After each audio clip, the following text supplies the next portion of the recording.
Hey there. I don't know who will stay through this whole story, but if you do, thank you. This is not just a tale, it's my life. It's about love, dreams, and something much, much darker.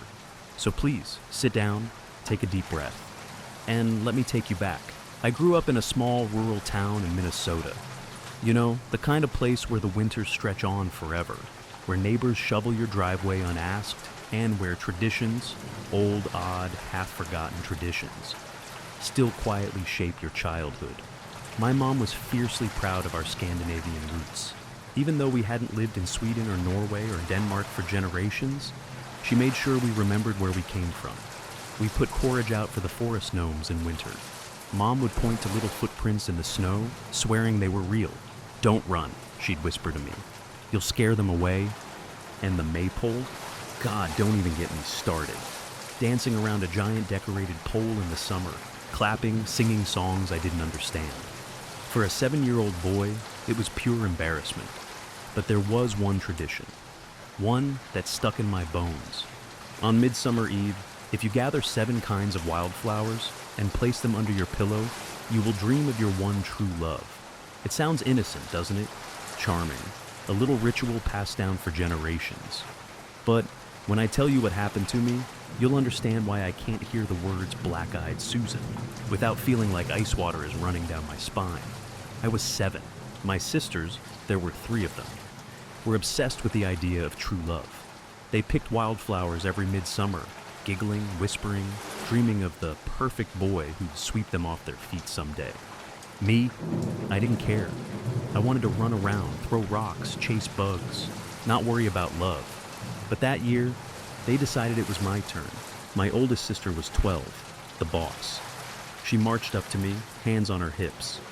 "You're doing it this year," she said. "You have to. It's tradition." The second one grinned. "I bet your true love's gonna be fat."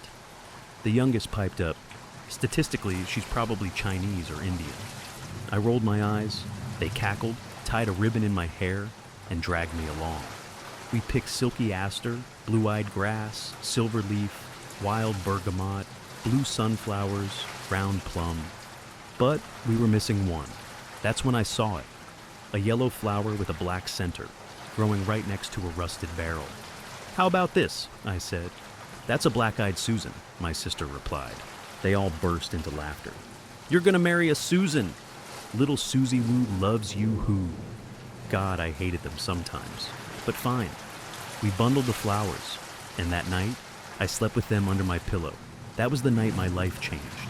At first, everything seemed normal. A regular night, the fan humming softly in the corner, the smell of summer grass wafting through the open window. But the dream, I don't remember it. Not clearly, only flashes, hands reaching, whispers I couldn't understand. Darkness, but something moving in it. I remember waking up, but not fully waking. My throat was raw, my body shaking, my sister standing over me, terrified. They dragged me to the bathtub, poured cold water over me. When I finally came back to myself, I was trembling, soaked hoarse. My oldest sister crouched beside me. "Did you see her?" she whispered. I didn't want to answer, but something deep inside me made me nod. Yeah, it was black-eyed Susan. We never spoke of it again. Not really, not seriously, no doctors, no tests. It just became a strange family memory, a weird story, something they laughed about when they thought I wasn't listening.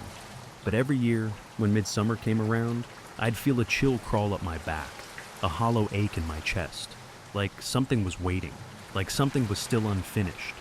By the time I was 17, I couldn't shake it. I'd had girlfriends, I'd kissed, held hands, said, "I love you," but none of it felt real. None of it touched that place inside me, where that dream had burrowed. I wanted to forget, but some part of me knew I had to face it. So that midsummer, I went out alone. I picked 7 wildflowers, and yes, I made sure one of them was a black-eyed Susan. That night, I lay in bed, heart pounding so loud. I thought it would wake the neighbors. I couldn't sleep. Every time I closed my eyes, I felt it. That pulled like a hook behind my ribs. But eventually, sleep came. It was like sinking through the sky, like falling, but without speed. I reached out, and something cold touched my fingers, hard, thin, like nails. "Where have you been?" a voice whispered. I saw hollow eyes, a cracked skull, veins pulsing, muscle twitching like something unfinished. "Come home." I snapped awake, but my body wasn't listening. I looked at my foot, blue, twisted. I watched it bend, and then the snap. Pain like I'd never known, not just pain, betrayal, like my own body was turning against me.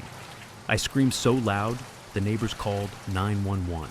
I survived, but something inside me had cracked wide open. For years after, I ran from love.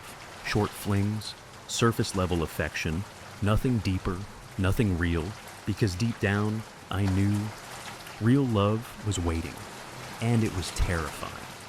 Then I met Lilia. She was sharp, funny, tired, brilliant. We met at a friend's birthday party.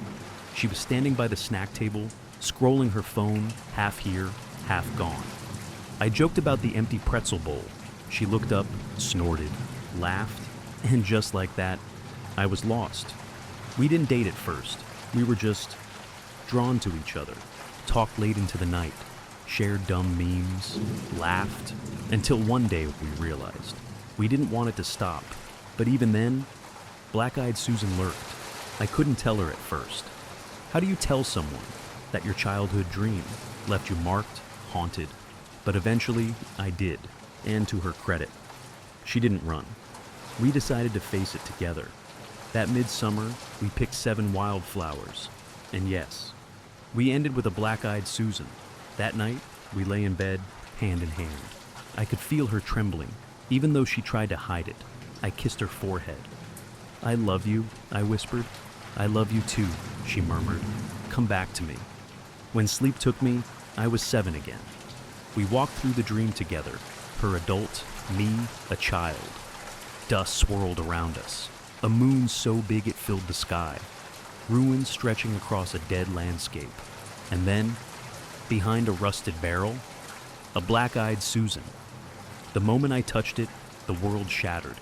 I heard her scream. Not a woman's scream, not Lilia's, but something else.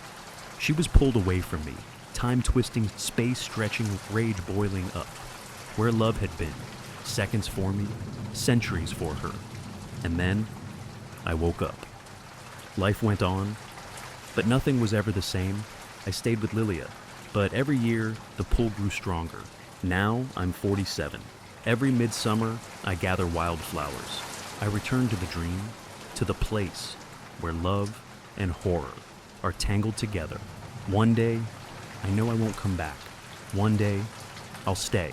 Because if true love exists, if it's real, then somewhere inside that endless dark, inside black-eyed Susan, Lilia is still waiting.